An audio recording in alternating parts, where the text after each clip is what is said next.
All right. Welcome back to Rockford Reading Daily.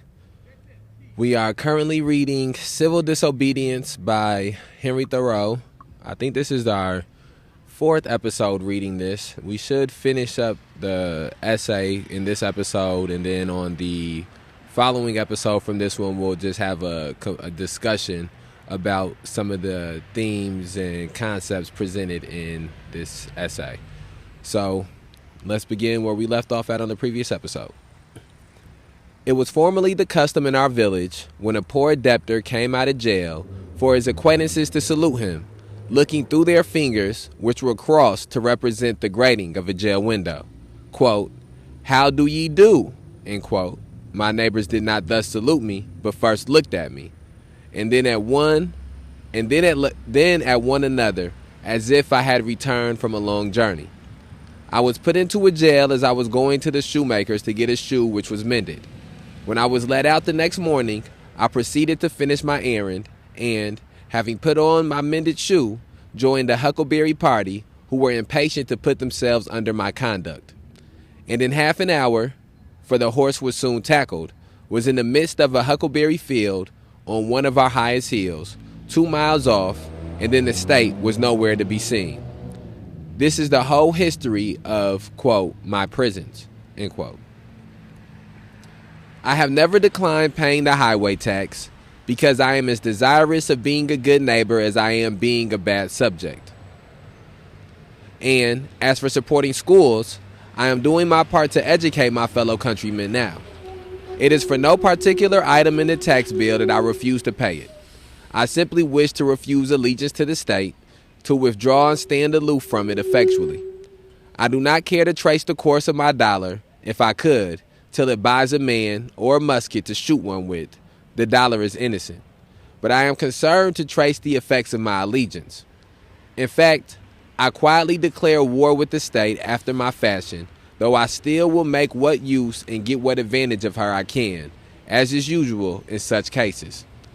If others pay the tax which is demanded of me from a sympathy with the state, they do but what they have already done in their own case, or rather they abet justice to a greater extent than the state requires. If they pay the tax from a mistaken interest in the individual taxed to save his property or prevent his going to jail, it is because they have not considered wisely how far they let their private feelings interfere with the public good. This, then, is my position at present. But one cannot be too much on his guard in such a case, lest his action be biased by obstinacy or an undue regard for the opinions of men. Let him see that he does only what belongs to himself and to the hour. I think sometimes, this people mean well. They are only ignorant. They would do better if they knew how. Why give your neighbors this pain to treat you as they are not inclined to? But I think, again, this is no reason why I should do as they do or permit others to suffer much greater of a pain from a different kind. Again, I sometimes say to myself, when many millions of men without heat, without ill will, without personal feelings of any kind, demand of you a few shillings only, without the possibility, such as their constitution, of retracing or altering their present demand, and without the possibility, on your side, of appeal to any other millions, why expose yourself to this overwhelming brute force? You do not resist cold and hunger, the winds and the waves, thus obstinately. You quietly submit to a thousand similar necessities. You do not put your head into the fire, but just a proportion, as I regard this is not wholly a brute force, but partly a human force, and consider that I have relations to those millions as to so many millions of men, and not of mere brute or inanimate things. I see that appeal is possible, first and instantaneously, from them to the maker of them, and, secondly, from them to themselves. But if I put my head deliberately into the fire, there is no appeal to make of the fire or the maker of fire, and I have only myself to blame. If I could convince myself that I have any right to be satisfied with men as they are, and to treat them accordingly, and not according, in some respects, to my requisitions and expectations of what they and I ought to be, then, like a good Mussulman and fatalist, I should endeavor to be satisfied with things as they are and say it is the will of God.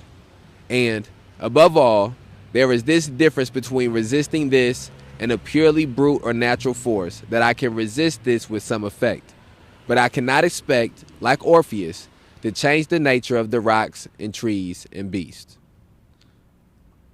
Okay, and here I'll take a moment to reflect on the passage that we just read through there. I think that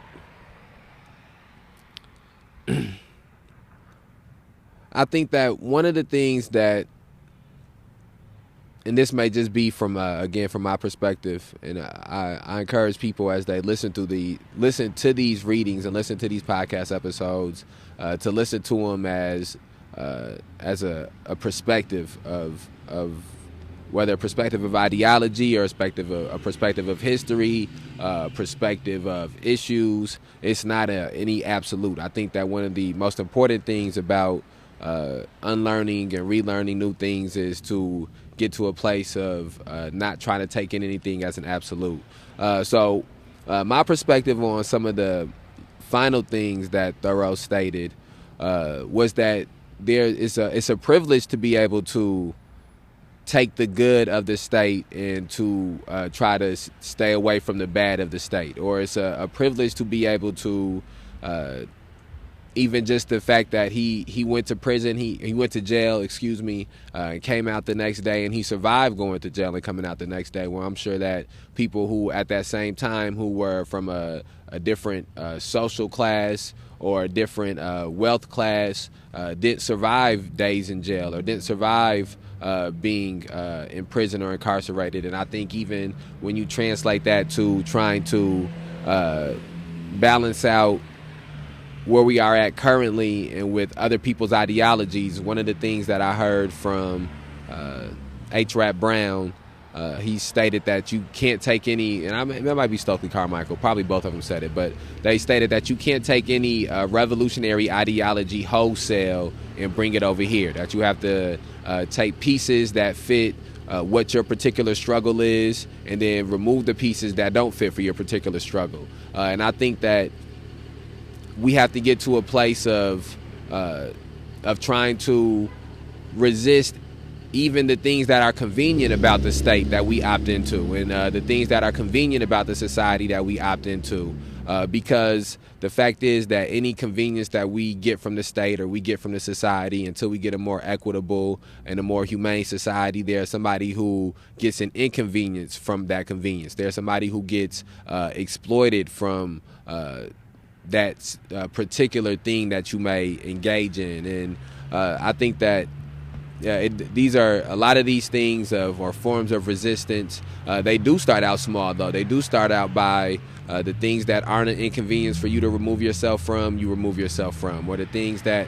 aren't an inconvenience for you to try to unlearn or for you to try to change your ideology on. Those are the things you change first. And so I do think that naturally that is something that happens first, is the things that are the most the easiest uncomfortabilities that we have to bear are the first ones that we bear. But I think that we have to always be sort of pushing towards removing all those comfortabilities. And I think that was partly some of the things that Thoreau touched on in that last passage there as well.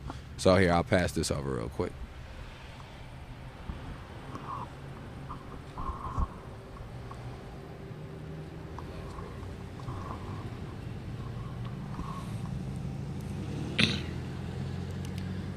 I do not wish to quarrel with any person or nation. I do not wish to split hairs, to make fine distinctions, or set myself up as better than my neighbors. I seek rather, I might say, even an excuse for conforming to the laws of the land. I am but too ready to conform to them.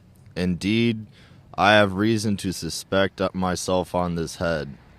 And each year, as the tax gatherer comes round, I find myself disposed to review the acts and position of the general and state governments, and the spirit of the people, to discover a pretext for conformity.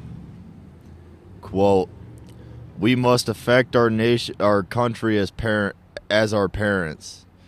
And if at any time we alienate our love or industry from doing it honor, we must respect effects and teach the soul, matter of conscience and religion, and not desire of rule or benefit. I believe that the state will soon be able to take all my work of this sort out of my hands, and then I shall be no better a patriot than my fellow country people. Seen from a lower point of view, the Constitution, with all its faults, is very good. The law and the courts are very respectable. Even the state and this American government are, in many respects, very admirable and rare things to be thankful for, such as a great many have described them. But seen from a point of view a little higher, they are what I have described them. Seen from a higher still, and the highest, who shall say what they are, or that they are worth looking at or thinking of at all? However, the government does not concern me much, and I shall bestow the fewest possible thoughts on it. It is not many moments that I live under a government, even in this world. If a person is thought-free, fancy-free, imagination-free, that which is not never for a long time appearing to be to him. If a person is thought-free, fancy-free, imagination-free, that which is not never for a long time appearing to be to him, unwise rulers or reformers cannot fatally interrupt them. I know that most people think differently from myself, but those whose lives are by profession devoted to the study of these or kindred subjects content me as little as any. Statespeople and legislators, standing so completely within the institution, never distinctly and nakedly behold it. They speak of moving society, but have no resting place without it. They may be people of a certain experience and discrimination, and have no doubt invented ingenious and even useful systems, for which we sincerely thank them. But all their wit and usefulness lie within certain, not very wide limits. They are wont to forget that the world is not governed by policy and expediency. Webster never goes behind government, and so cannot speak without authority about it. His words are wisdom to those legislators who contemplate no essential reform in the existing government. But for thinkers and those who legislate up for all time, he never once glances at the subject. I know of those whose serene and wise speculations on this theme would soon reveal the limits of his mind's range and hospitality. Yet, compared with the cheap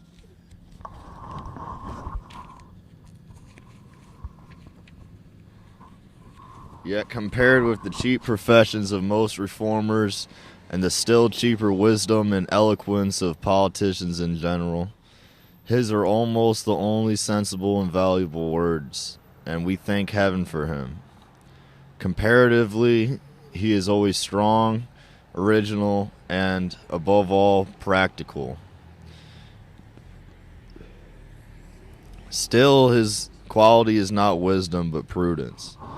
The lawyer's truth is not truth, but consistency, or a consistent expediency.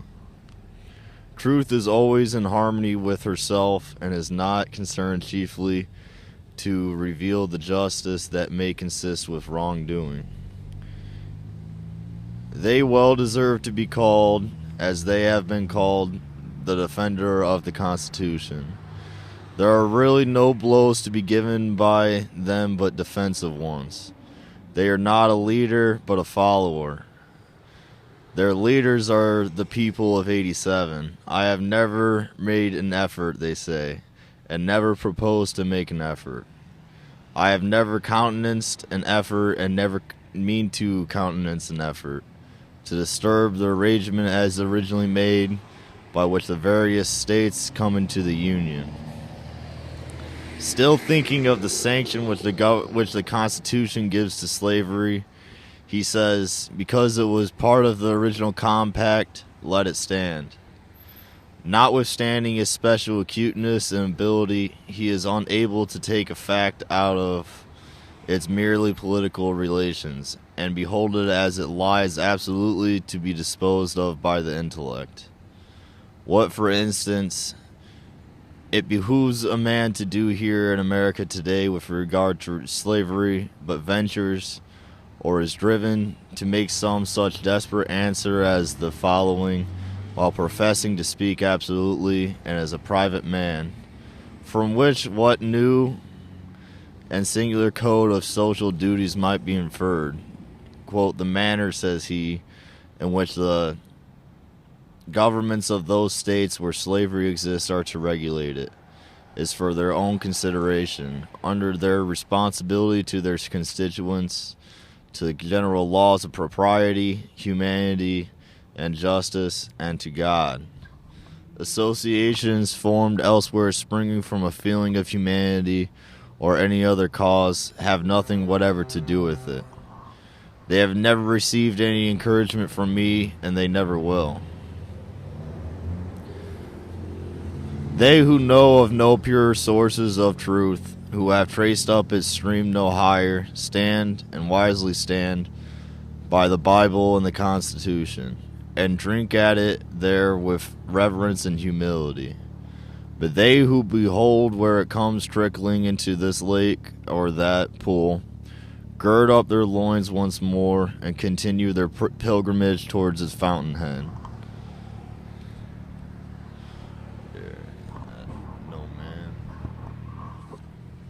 And then I think some of the things that stand out to me about the passage that was just read, I think firstly again is as the hypocrisy of slavery is pointed out as existing during this time period. I just think that it's important to realize how many issues that deal in oppression of people and exploitation of people, specifically people of color and women, are issues of politics. They aren't issues that have anything to do with humanity, or they're not issues that have anything to do with right or wrong, or they're things that have to do with politics. And so the abolishment of slavery happened because of political reasons, and it was political implications. It was not because the humanity of the country overnight rose, or the empathy or the understanding of the country overnight rose. That was something that was the abolitionist movement was constantly pushing, and that was something that was happening through people like Frederick Douglass speaking their truths to power, but also it was a political decision that Lincoln made, and a political decision that went into the Emancipation Proclamation once that was signed in, and also even in the Emancipation Proclamation, as most politics are, there was the fact that 4 states that were part of the Union were able to preserve slavery within that document. And we see things like that on full display here, how recently when bills were passed that were COVID relief bills or were geared towards pandemic relief efforts, that there will be all types of other things in the back that money will be going to, whether it be sending money for the military defense or of something that nature of what was going on in Israel, and just a litany list of other things. We've seen recently where bills wouldn't get passed unless certain parties capitulated to things that the opposite party wanted done. And so I think that when we begin to think about things that exist in our country that have negative implications, and that we have to begin to think about why those things still exist. We have to think about the roots of those things. And so I think that sometimes, again, I think I used this phrase earlier, but everything that we exist, everything that happens in our lives has political implications. Everything that happens in our lives has political context to it. And it's just about whose political ends does it serve. And for a specific period of time, it serves political ends for black people to be considered 3/5 of human. It served political ends to, as they're speaking about in here, to raid Mexico and take the country and take the land from the indigenous people of Mexico. It serves people's political ends to steal this land from the indigenous people who are here. And so when we sit where we are today, the reason police terrorism continues to exist is because it serves certain sets of people's political ends. The reason that mass incarceration was created and the reason that mass incarceration continues to persist is because it serves a certain set of people's political ends. And this reason that racial injustice is something that has not been eradicated from this society is because it serves people's political ends. You said we was at the I know right here?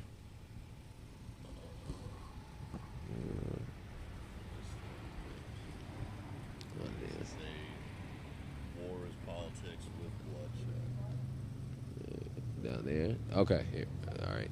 We're at the last little passage right here. Okay. No man with the genius for legislation has appeared in America. They are rare in the history of the world. They are orators, politicians, and eloquent men by the thousand. But the speaker has not yet opened his mouth to speak, who is capable of settling the much vexed questions of the day. We love eloquence for its own sake, and not for any truth which it may utter, or any heroism it may inspire. Our legislators have not yet learned the comparative value of free trade and of freedom, of union, and of rectitude to a nation. They have no genius or talent for comparatively humble questions of taxation and finance, commerce and manufacturers and agriculture. If we were left solely to the wordy wit of legislators in Congress for our guidance, uncorrected by the seasonable experience and the effectual complaints of the people, America would not long retain her rank among the nations. For 1800 years, though perchance, I have no right to say it, the New Testament has been written. Yet where is the legislator who has wisdom and practical talent enough to avail himself of the light which it sheds on the science of legislation? The authority of government, even such as I am willing to submit to, for I will cheerfully obey those who know and can do better than I, and in many things, even those who neither know nor can do so well, is still an impure one. To be strictly just, it must have the sanction and consent of the governed. It can have no pure right over my person and property but what I concede to it. The progress from an absolute to a limited monarchy, from a limited monarchy to a democracy, is a progress toward a true respect for the individual. Even the Chinese philosopher was wise enough to regard the individual as the basis of the empire. Is a democracy, such as we know it, the last basis of the empire? Is a democracy, such as we know it, the last improvement possible in government? Is it not possible to take a step further towards recognizing and organizing the rights of man? There will never be a really free and enlightened state until the state comes to recognize the individual as higher and independent power, from which all its own power and authority are derived, and treats him accordingly. I please myself with imagining a state at last which can afford to be just to all men and to treat the individual with respect as a neighbor, which even would not think it inconsistent with its own repose if a few were to live aloof from it, not meddling with it, nor embraced by it, who fulfilled all the duties of neighbors and fellowmen. A state which bore this kind of fruit and suffered it to drop off as fast as it ripened will prepare the way for a still more perfect and glorious state, which also I have imagined, but not yet anywhere seen. And that is the end of the Civil Disobedience essay. That brings us to about 24 minutes, so we got a little bit of time to reflect on that final passage. One second. Got a little bit of time to reflect on that final passage. So I think the thing that stands out to me first off from reading that final passage is the understanding that Thoreau had, that he did not have the answers to some of the problems that he's seen in his time. I think that far too often we have people, whether it be people who are speaking about the problem or be people who are dealing with the problem, who approach it from this aspect that they have the answers to deal with things that have existed for generations. And I think we have to remove ourselves from that type of thought process. Those are usually the type of ideas and concepts and that lead to creating more problems and not creating solutions. I think we have to get to a place where we acknowledge that our first hindrance is that our first hindrance in dealing with the problems that we have here, the issues that we have here, is that all of our existences and all of our realities are so immersed in these issues that it's going to take a long time to fix any of them. So we have to be comfortable with working for progress. We have to be comfortable with being part of the process. We have to be comfortable with posing the problem and maybe not being the people who have the solutions. I think that another one of the things that he pointed out there that I think is very important is he spoke about the lack of adequate legislators that have existed. And I think that that's something that is very true of our current times now, especially the last 50 to 60 years, where you can see the removal of funds being funneled into things like poverty programs and food programs, and the increasing of funds being funneled to things such as weapons of mass destruction and military operations and police operations. And I think that those are all functions of poor legislation as well. I think that again, when we start speaking about how many things in our lives have political implications, legislation has a lot to do with the things in our lives that have some of those implications. And so I think that before I pass the mic off, I think one of the things that is the most important about this essay from my standpoint is the mixing of what would be considered sort of electoral politics with speaking about legislation and taxation, things that are closer towards that nature of politics, and putting an emphasis on that, and also putting an emphasis on what I consider to be higher politics, which are things like protesting and demonstration, which are things like communicating and organizing around issues. And I believe that these writings, this philosophy, ideology of Thoreau that is written in this moment also provides sort of a blueprint for beginning to have your own ideology and your own philosophy about some of the issues that are facing us in the society.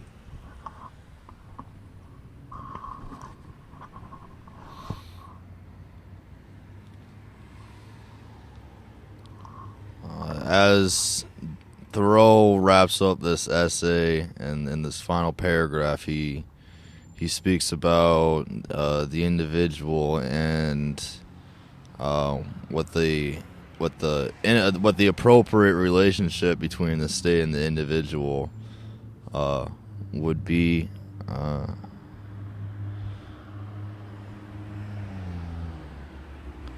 The progress from an absolute to a limited monarchy, from a limited monarchy to a democracy, is a progress towards a true respect, toward a true respect for the individual.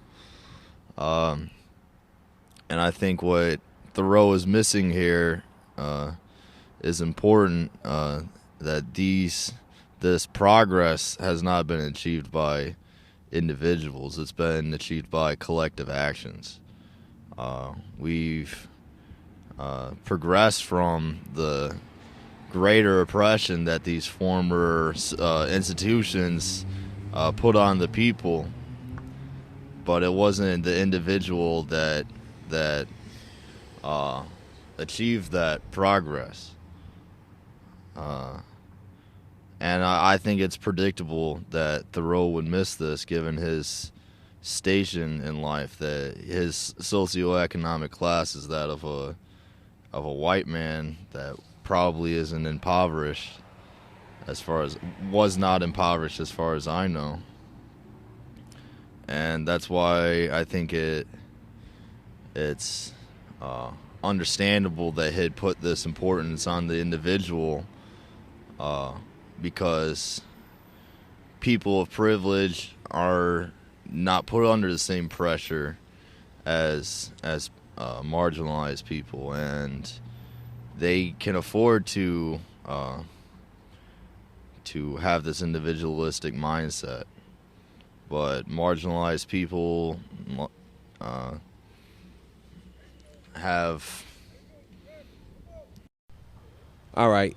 Sorry, that segment got cut off there right at the end after that final point got made. I think that to summarize this last passage. Actually, I'm not going to try to summarize the last passage. I think that the points that I made at the very end of my reading suffice. I think that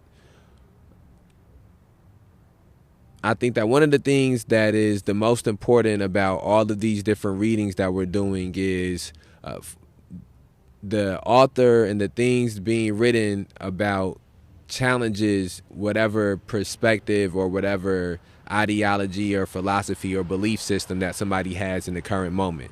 I do believe that some of the things presented by Thoreau, the self-sacrifice that he presented, the desire to opt out of society or opt out of parts of the state that he deemed to be against his belief, I think that those are all things that are challenging the status quo that even exists right now. I think that you can also look at his aversion to slavery and his aversion to the war that was in Mexico as something that for his time period was challenging what the status quo of belief systems were.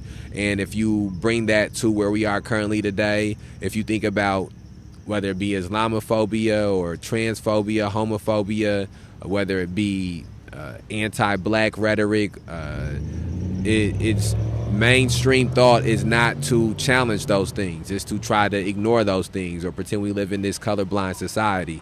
The same way that people at that point in time pretend they lived in a society that was without slavery. That's why it was not even mentioned in the Declaration of Independence.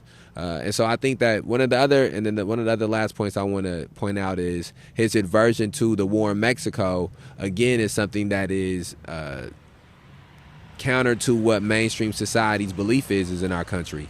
When our country goes to war, it's not something that people comfortably speak out against. It was one of the things that was specific about the Vietnam Wars. That was one of the first wars that people were able to organize around and change the perception and to get the American public to be against the war and to not be supportive of the war. We've seen in the most recent war, in the war in Iraq and in Afghanistan, one of the main attributes of the war was the propaganda that was put out to keep people agreeing with the ideology that had us at war with those people over there, or with the people that's over there, excuse me.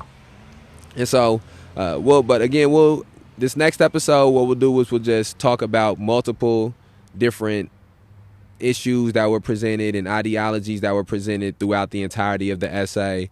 I'll have some notes like how I have for the last 3 readings that we've done and run through some of those notes. I'll have something written and run through the piece that I have written as well. And so I want to encourage anybody who may be listening to this episode and has not listened to the previous episodes of Rockford Reading Daily, where we read through Thoreau's essay on civil disobedience, please go back and listen to those episodes. I would also encourage you to read this yourself. This is a shorter writing than some of the other ones that we've done, but the manner that it is written in, I think that is probably something that is maybe good to get the first time through listening, but it's probably better to read to digest a little bit better the second time, which is what I did myself. The first time I interacted with this piece of literature, I listened to it through YouTube, and then this time I read through it personally. So I want to thank you for taking time to listen to this episode of Rockford Reading Daily. Please, if you have not listened to previous episodes, go back and listen to those previous episodes. Our first reading was Have Black Lives Ever Mattered by Mami Abu-Jamal. Our second reading was Race Matters by Cornel West. Our third reading was Citizens, Cops, and Power by Steve Herbert. And now we just finished reading Civil Disobedience by Henry Thoreau. Our next reading will be Women, Race, and Class by Angela Davis. So we just want to continue to read all these different pieces and add them to our puzzle, add different elements and concepts to our armory, our mental armory, and so that way we can go out and we can articulate the importance of struggling against police terrorism, mass incarceration, and racial injustice in Rockford, Illinois, and Winnebago County, and in America as a whole. So we outside.